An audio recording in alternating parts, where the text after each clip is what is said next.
Good morning students. நான் computer sir Arulmurugan sir பேசுகிறேன்.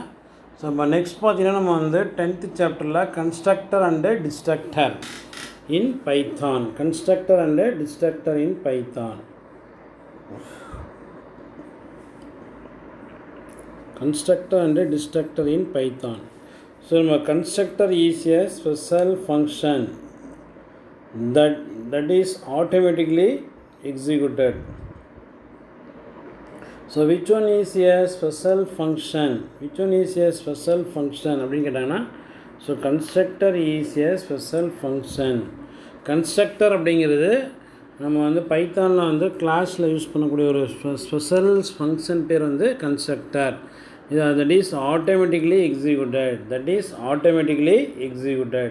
The constructor function பார்த்தீங்கன்னா நம்ம வந்து function is automatically executed when the object is created. நம்ம எப்பொழுது வந்து ஆப்ஜெக்ட் க்ரியேட் பண்ணுறோமோ அப்போ வந்து கன்ஸ்ட்ரக்டர் வந்து ஆட்டோமேட்டிக்காக எக்ஸிக்யூட் ஆகும். when a object of the class is created.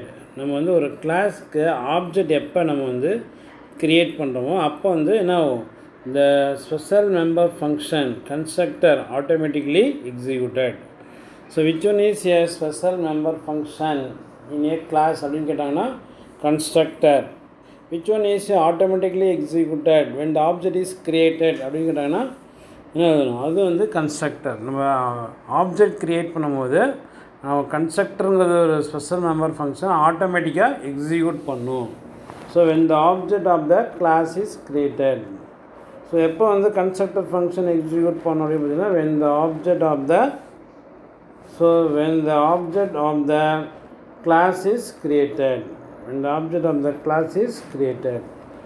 So நம்ம ஒரு கிளாஸ்க்கு நம்ம வந்து ஆப்ஜெக்ட் எப்போ க்ரியேட் பண்ணுறோமோ அப்போ வந்து கன்ஸ்ட்ரக்டர் ஃபங்க்ஷன் ஆட்டோமேட்டிக்லி எக்ஸிக்யூட் ஆகும். So in Python there is a special function. பைத்தானில் பார்த்தீங்கன்னா நம்ம வந்து ஸ்பெஷல் ஃபங்க்ஷனை என்ன யூஸ் பண்ணுறோம்னு பார்த்தீங்கன்னா கன்ஸ்ட்ரக்டர் கால்ட் init ஃபங்க்ஷன். நம்ம வந்து ஸ்பெஷல் ஃபங்க்ஷன் அப்படின்னு பார்த்தீங்கன்னா நம்ம வந்து என்ன ஃபங்க்ஷன் இது it's called init which act as constructor. So இந்த ஃபங்க்ஷன் தான் வந்து கன்ஸ்ட்ரக்டர் ஃபங்க்ஷன். initனு ஒரு ஃபங்க்ஷன் இருக்கு இல்லையா, ஸோ அது வந்து பார்த்திங்கன்னா நம்ம வந்து which act as constructor. So அது வந்து கன்ஸ்ட்ரக்டராக வந்து என்ன ஆகும் அப்படின்னு பார்த்தீங்கன்னா வந்து ஆக்டிங் ஆகும். இந்த init ஃபங்க்ஷன் வந்து விச் ஆக்ட் ஆஸ் கன்ஸ்ட்ரக்டராக வந்து ஆக்டிவ் ஆகும். ஸோ இப்போ எந்த ஃபங்க்ஷன் வந்து கன்ஸ்ட்ரக்டராக ஆக்ஷன் ஆகும்னு பார்த்தீங்கன்னா init அப்படிங்கிறது ஒரு ஸ்பெஷல் ஃபங்க்ஷன், அதுதான் வந்து கன்ஸ்ட்ரக்டர் ஃபங்க்ஷன். init ஃபங்க்ஷன்னா அது கன்ஸ்ட்ரக்டர் ஃபங்க்ஷன், அது automatically executed. So it must begin and end with double underscore. நம்ம இதில் பார்த்திங்கன்னா நம்ம வந்து இதில் எப்படி இருக்குன்னு பார்த்திங்கன்னா வந்து beginning and ending with double underscore இருக்கும். ஸோ பிகினிங்காக இருந்தாலும் சரி எண்டிங்காக இருந்தாலும் டபுள் அண்டர்ஸ்கோர் இருக்கும். This function will act as an ordinary function. This function will act as an ordinary function.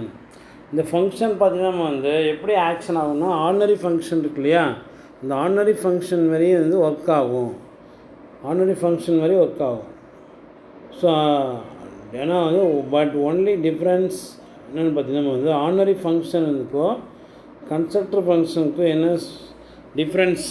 So constructor ஃபங்க்ஷனும் வந்து ஆர்டினரி ஃபங்க்ஷன் மாதிரி ஒர்க் ஆகும் ஆனாலும் only the difference it is executed automatically.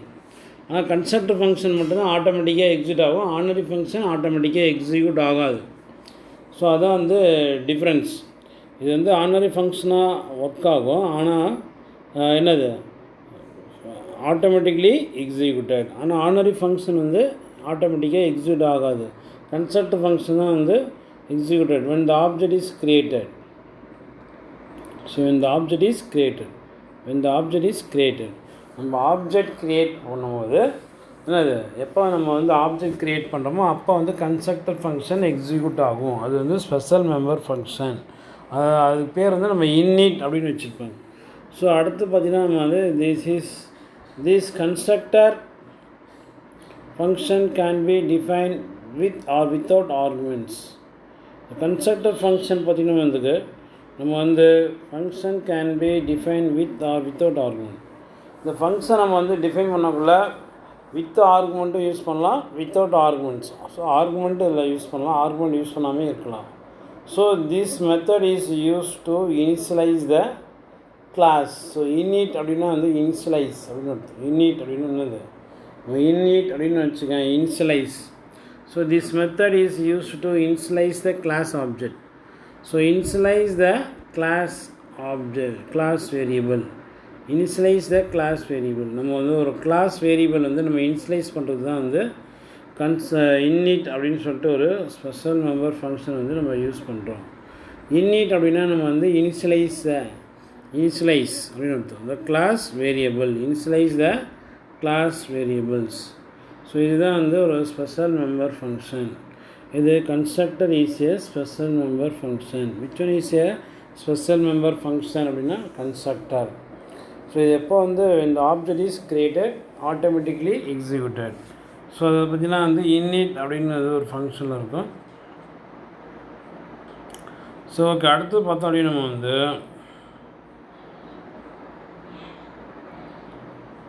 So program to illustrate the constructor. So general format of init method constructor function.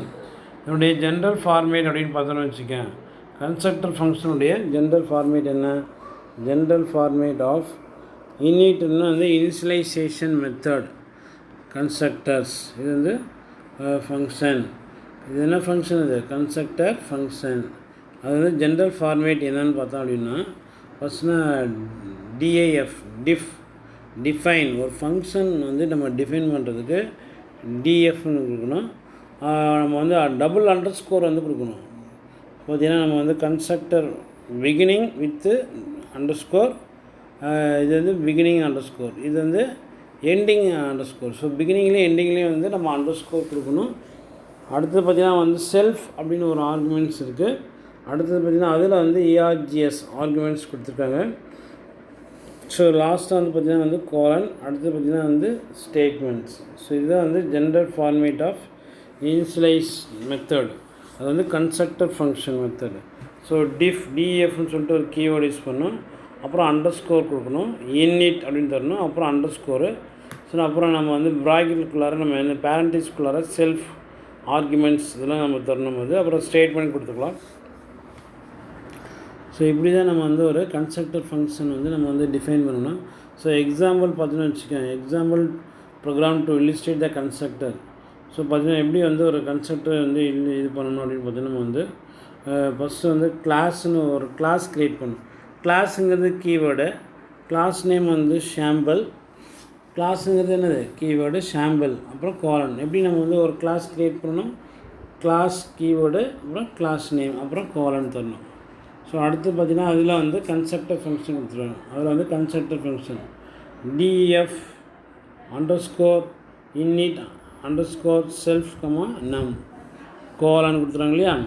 So இதில் வந்து ஒரு function வந்து define பண்ணுறதுக்கு DF. Constructor function பேர் என்னது? init. அது வந்து கன்ஸ்ட்ரக்டர் ஃபங்க்ஷன்னா நம்ம வந்து ஃப்ரண்ட்லேயும் அண்டர்ஸ்கோர் தரணும், ஸோ எண்ட்லேயும் வந்து அண்டர்ஸ்கோர் தரணும். நெக்ஸ்ட் வந்து ப்ராக்கெட்டில் பேரண்டிஸ்குள்ளாக இருக்கிறது வந்து ஆர்குமெண்ட்.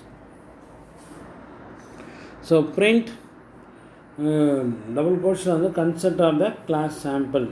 நம்ம வந்து பிரிண்ட் ஃபங்க்ஷன் என்ன கொடுக்குறோமோ அது அப்படியே பிரிண்ட் ஆகும். Print construct of the class sample அப்படின்னு வச்சுக்கேன். பார்த்திங்கன்னா நம்ம அவுட்புட்லேயே வந்து அது அப்படியே பிரிண்ட் ஆகும். அடுத்து செல்ஃப் டாட் நம் ஈக்குவல் டு நம். புரியுதா? செல்ஃப் டாட் நம் ஈக்குவல் டு என்னது?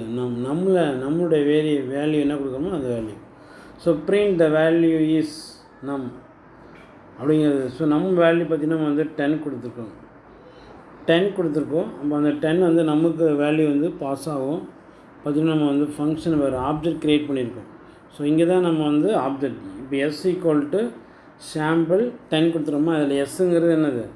எஸ்ஸுங்கிறது வந்து ஆப்ஜெக்ட். நம்ம ஆப்ஜெக்ட் க்ரியேட் பண்ணோட கன்ஸ்ட்ரக்டர் ஆட்டோமேட்டிக்காக எக்ஸிக்யூட் ஆகும். சாம்பிள் அப்படிங்கிறது கிளாஸ் நேம். இதில் எஸ்ஸுங்கிறது ஆப்ஜெக்ட் நேமு, சாம்பிள் அப்படிங்கிறது கிளாஸ் நேமு, 10ங்கிறது ஆர்குமெண்ட்ஸ். இந்த நம்மளுடைய வேல்யூ வந்து என்னது 10. ஸோ இந்த 10 வந்து எங்கே பாஸ் ஆகும் அப்படின்னா நம்மன்னு ஒரு வேரியபிளுக்கு. இப்போ நம்மள என்ன இருக்குன்னு பார்த்தீங்கன்னா 10 இருக்கும்.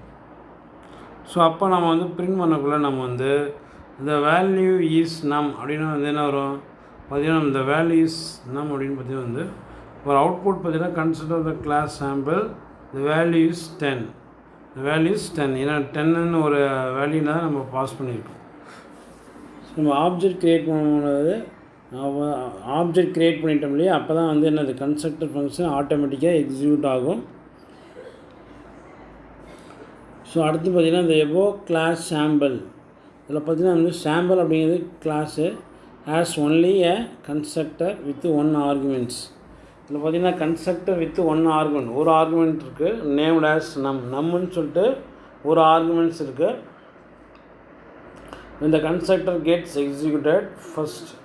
இப்போ வந்து நம்ம வந்து கன்ஸ்ட்ரக்டர் வந்து எப்போ எக்ஸிக்யூட் ஆகும் அப்படின்னு பார்த்தீங்கன்னா, first the print statement and print the constructor of the class. First print statement வந்து என்ன print ஆகும் அப்படின்னா constructor of the class sample அப்படிங்கிற ஒரு மெசேஜ் print ஆகும். பார்த்தீங்கன்னா அந்த மெசேஜ் தான் நம்ம வந்து இங்கே கொடுத்துருக்காங்க. அதான் constructor of the class sample அப்படிங்கிறது ஃபஸ்ட்டு ஒரு மெசேஜ் print ஆகிடுச்சு.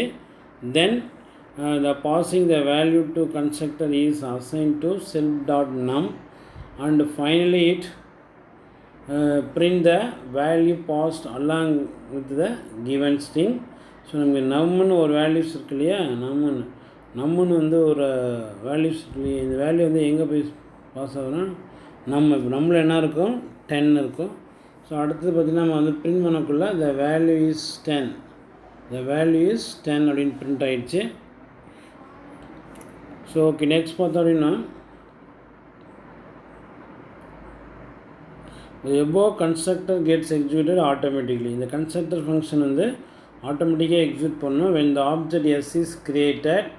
ஸோ ஆப்ஜெக்ட் பார்த்திங்கன்னா நம்ம வந்து என்னது எஸ்ஸுங்கிறது ஆப்ஜெக்ட். ஸோ எஸ்ஸுங்கிறது தான் வந்து object is created with actual parameter 10. Actual parameter வந்து என்னது 10. இது வந்து ஆக்சுவல் பேராமீட்டர். நெக்ஸ்ட் பார்த்திங்கன்னா நம்ம வந்து thus the Python display the following output. So என்ன அவுட்புட் வந்தது, constructor of the class sample the value is 10 அப்படிங்கிறது வந்துச்சா. ஸோ இப்போ class variable define within constructor keep count of number of objects created with class. இப்போ நம்ம class variable வந்து define பண்ணுறோம் within கன்ஸ்ட்ரக்டருக்குள்ளார ஒரு கிளாஸ் வேரியபிள் டிஃபைன் பண்ணுறோம். அது பார்த்திங்கன்னா வந்து count number of object is created. Number of object வந்து எத்தனை ஆப்ஜெக்ட் வந்து நம்ம க்ரியேட் பண்ணியிருக்கோம் அப்படிங்கிறது கவுண்ட் பண்ணதில் வித் த கிளாஸ் வந்து கிளாஸில். ஸோ அதுக்கு வந்து ஒரு ப்ரோக்ராம் கொடுத்துருக்காங்கல்ல, இப்போ பார்த்திங்கன்னா நம்ம வந்து ஒரு ப்ரோக்ராம் கொடுத்துருக்காங்க. Program to illustrate the class variable to keep the count of number of object is created. So இதில் எத்தனை ஆப்ஜெக்ட் வந்து க்ரியேட் பண்ணுறோம் அப்படிங்கிறது ஒரு ப்ரோக்ராமு. பார்த்திங்கன்னா நம்ம வந்து கிளாஸ் சாம்பிள். ஸோ இதில் கிளாஸுங்கிறது கீவேர்டு, சாம்பிளுங்கிறது கிளாஸ் நேமு. ஸோ அப்போ நம்ம வந்து ஃபஸ்ட்டு நம்ம வந்து கிளாஸ் ஒன்று க்ரியேட் பண்ணிட்டோம். அது எப்படி க்ரியேட் பண்ணுறது, கிளாஸ் அப்படின்னு கீவேர்டு கொடுத்து கிளாஸ் நேம் நம்மளே கொடுக்கணும், கோலன் கொடுத்துக்கணும். ஸோ அடுத்தது பார்த்திங்கன்னா நம்ம வந்து நம்மளுடைய வேல்யூ இனிஷியலைஸ் பண்ணணும். நம்ம ஈக்குவல் டு 0. 0ன்னு ஒரு வேல்யூ வந்து நம்மளுடைய வேல்யூ 0ன்னு இனிஷியலைஸ் பண்ணிட்டோம். ஸோ அடுத்தது வந்து கன்ஸ்ட்ரக்டர் ஃபங்க்ஷன் வந்து நம்ம வந்து டிஃபைன் பண்ணுறோம். கன்ஸ்ட்ரக்டர் ஃபங்க்ஷன் வந்து எப்படி டிஃபைன் பண்ணுறது, df அப்படின்னு ஒரு கீவேர்டு யூஸ் பண்ணோம். அப்புறம் அண்டர்ஸ்கோர் init அண்டர்ஸ்கோர் செல்ஃப் வேர், அப்புறம் கோலன் கொடுக்குறோம் இல்லையா. ஸோ நெக்ஸ்ட் பார்த்தீங்கன்னா நம்ம வந்து init அப்படிங்கிறது கன்ஸ்ட்ரக்டர் ஃபங்க்ஷன் இனிஷியலைசேஷன், வேறுங்கிறது வேரியபிள் இதில். ஸோ அடுத்து பார்த்திங்கன்னா நம்ம வந்து சாம்பிள் டாட் நம் ப்ளஸ் ஈக்குவல் டு 1. நம் ப்ளஸ் ஈக்குவல் டு 1, நம் ஈக்குவல் டு நம் ப்ளஸ் 1. நம்மளுடைய வேல்யூ வந்து ஃபஸ்ட்டு 0 ப்ளஸ் 1. அப்போ வந்து இப்போ வந்து 1ன்னு ஒரு ஆப்ஜெக்ட் இருக்குது, 1ன்னு கவுண்ட் பண்ணிக்கும். Self dot var equal to var. இதில் பார்த்தீங்கன்னா நெக்ஸ்ட் வந்து பார்த்திங்கன்னா வந்து self dot var equal to வேர்னால் வேரியபிள்னு அர்த்தம். அதில் என்ன இருக்கோ அது வந்து செல்ஃப் டாட் வேரில் இருக்கும். ஐ மீன் வேரியபிளில் நம்ம என்ன வேல்யூ கொடுக்குறோமோ இங்கே இதுக்கு வேரியபிள்க்கு சொல்லிட்டு ஒரு ஆர்குமெண்ட்ஸ்க்கு நம்ம என்ன வேல்யூ பாஸ் பண்ணுறோமோ அந்த வேல்யூ. ஸோ பிரிண்ட்னு போட்டு என்ன பிரிண்ட் ஆகும், அந்த object value is equal to var. நம்ம வேரில் என்ன வேல்யூ கொடுத்தோமோ இந்த ஆப்ஜெக்ட் வேல்யூ இஸ் அப்படின்னு பிரிண்ட் ஆகிட்டு அந்த வேல்யூ பிரிண்ட் ஆகிடும். அடுத்தது பார்த்திங்கன்னா print count of object is created equal to sample dot num. So அதில் பார்த்திங்கன்னா நம்ம வந்து இதுமாதிரி object value is 15, count object is created 1. So இது மாதிரி வரும் அதில். ஸோ இது மாதிரி வரும்னு பார்த்திங்கன்னா நம்ம வந்து வேறு the object of value is 15, count of the object is created by 1. So இது மாதிரி வந்து எத்தனை ஆப்ஜெக்ட் க்ரியேட் பண்ணுறோன்னு பார்த்திங்கன்னா வந்து ஒரு 3 ஆப்ஜெக்ட்ஸ். இதில் நம்ம வந்து 3 ஆப்ஜெக்ட் வந்து நம்ம வந்து க்ரியேட் பண்ணிக்கலாம் அதில். ஸோ ஓகே, நெக்ஸ்ட் பார்த்திங்கன்னா நம்ம வந்து அதான் கொடுத்துருக்காங்க. அதில் பார்த்திங்கன்னா நம்ம வந்து 3 ஆப்ஜெக்ட் கொடுத்துருக்காங்க ஒரு பதில். S1ங்கிறது ஒரு ஆப்ஜெக்ட், S2 ஒரு ஆப்ஜெக்ட், S3 ஒரு object. S1 equal to sample 15, S2 equal to sample 35, S3 equal to sample 45. So இப்போ வந்து இங்கே இருக்கக்கூடிய வேல்யூ வந்து எங்கே பாஸ் ஆகும்னா வேரியபிளுக்கு பாஸ் ஆகும். ஒவ்வொரு டைமும் ஃபஸ்ட்டு ஆப்ஜெக்ட்டுக்கு 15, செகண்ட் ஆப்ஜெக்ட்டுக்கு வந்து 35, அப்புறம் பார்த்திங்கன்னா வந்து தேர்ட் ஆப்ஜெக்ட்டுக்கு 45. ஸோ இந்த above program the class variable num is shared by all 3 objects of the class sample. It is initialized to 0 and each time when the object is created when the object number is increment by 1. So இதில் பார்த்திங்கன்னா first initialise வந்து 0 பண்ணிக்கிறோம். Next அப்புறம் வந்து கவுண்டோட value 1, 2, 3 அது ஆட்டோமேட்டிக்காக increase ஆகிடுது. Since the variable shared by all objects, change made to num by one object is reflected in the other object as well as the above program produce the output of the given flow. So இதில் பார்த்திங்கன்னா ஒரு object வரக்கூடியது அடுத்த object அப்படின்னு நம்ம வந்து pass பண்ணலாம் அதில். ஸோ நம்ம வந்து 3 ஆப்ஜெக்ட் கொடுத்துருந்தோம், அதில் 3 ஆப்ஜெக்ட் வேல்யூ கொடுத்துருந்தோம் இல்லையா. அந்த பார்த்திங்கன்னா ஆப்ஜெக்ட் 1க்கு வந்து 15, ஆப்ஜெக்ட் 2க்கு 35, ஸோ அடுத்து பார்த்திங்கன்னா ஆப்ஜெக்ட் 3க்கு வந்து 45. இப்போ கவுண்டிங் 1, 2, 3 இது மாதிரி வந்து கவுண்டிங் வந்து கவுண்ட் ஆகிடுது. பார்த்திங்கன்னா நம்ம வந்து கவுண்டிங் 1, கவுண்டிங் 2, அடுத்து கவுண்டிங் 3. ஸோ நோட் பார்த்திங்கன்னா class variable similar to static type in C++. இதில் பார்த்திங்கன்னா நம்ம கிளாஸ் வேரியபிள் சேம் இது மாதிரி அப்படின்னு பார்த்தீங்கன்னா ஸ்டாட்டிக் டைப்பாக இருக்கும். நம்ம C++ ஸ்டாட்டிக் டைப் யூஸ் பண்ணுற மாதிரி அதில் யூஸ் பண்ணலாம்ல. So destructor is also special functions. இது வந்து டிஸ்ட்ரக்டர்ஸ் யூஸ் பண்ண போகிறோம் நம்ம.